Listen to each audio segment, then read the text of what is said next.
Прослушайте фрагменты беседы с больной 44 лет. Пациентка всегда отличалась общительностью, яркой эмоциональностью, влюбчивостью. Закончила Московский университет, преподавала политэкономию. Дважды выходила замуж. В настоящее время работает педагогом в театре, где играет ее муж-актер. Поступает в психиатрический стационар в 7-й раз. Первый приступ заболевания возник в возрасте 31 года. Настоящая госпитализация уже не первая. Вы говорите, 7 раз вы... 7-й раз. 7 раз вы поступаете в больницу. Скажите, каждый раз ваше поступление было связано примерно с одними и теми же расстройствами? Или каждый раз это было что-то разное? Ну, расстройство... Ну, первый раз самый первый раз я поступала в аспирантуру и влюбилась в научного руководителя.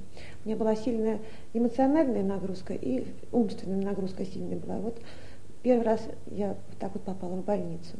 Второй раз... Давайте тогда уже подробно опишем. Да, подробно опишем? Давайте.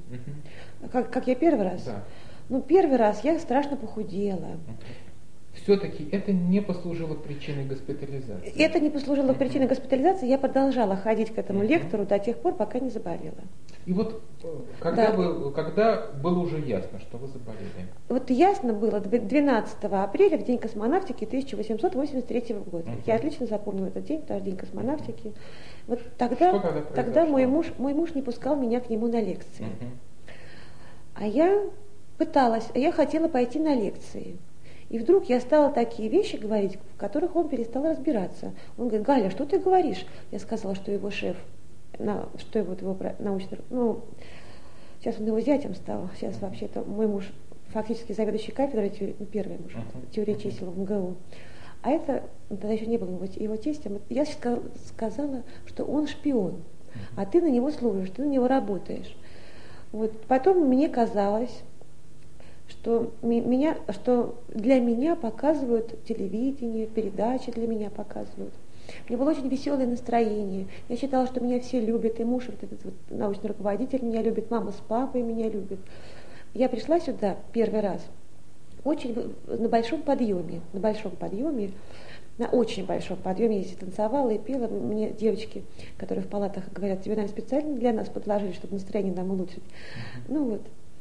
На большом подъеме. И мне сняли подъем. Валентина Дмитриевна вот мне сняла подъем, а я отлежала месяц. Сколько этот подъем продолжался?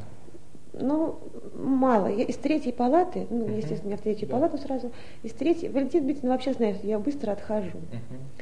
И вы говорите, что для вас показывали телевизор. Да. Что это значит? Ну, чтобы мне было хорошо, для меня показывали телевизор. Ну, например? Какие передачи? Ну, с Гурченко, например. Я очень Гурченко люблю. Вот фильмы с Гурченко были. Это казалось специально для меня. Ой, в первый раз, я тогда совсем молодая была, мне 31 год был. Вот, ну, я точно не могу вспомнить. Но я знаю, что я думала, что мой папа это не мой папа, а мама это не моя мама. И хотела даже позвонить, второму профессору хотела позвонить, что сказать: папочка, это я. Хорошо, что я до него не дозвонилась. Если бы я позвонила этому профессору, сказала: папочка. Ну, откуда такие все-таки были какие-нибудь основания, чтобы так мыслить? Какие-то подтверждения, доказательства? Или на чем эта мысль основывалась? Ни на чем? Ни на чем.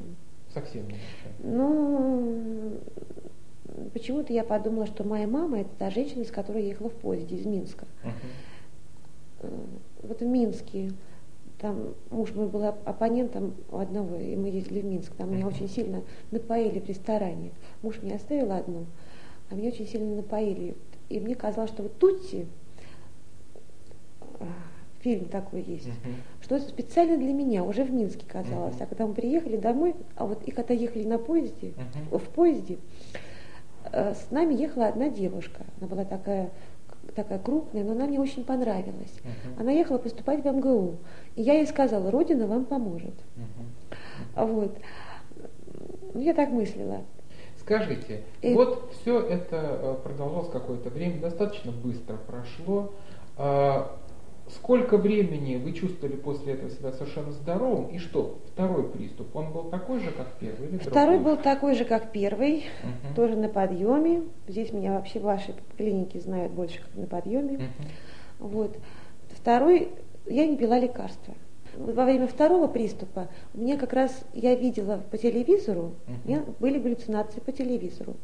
Я по телевизору видела отчетливо, что мой муж сидит заведующим кафедрой политэкономии нашего университета. Вот это я видела точно в телевизоре.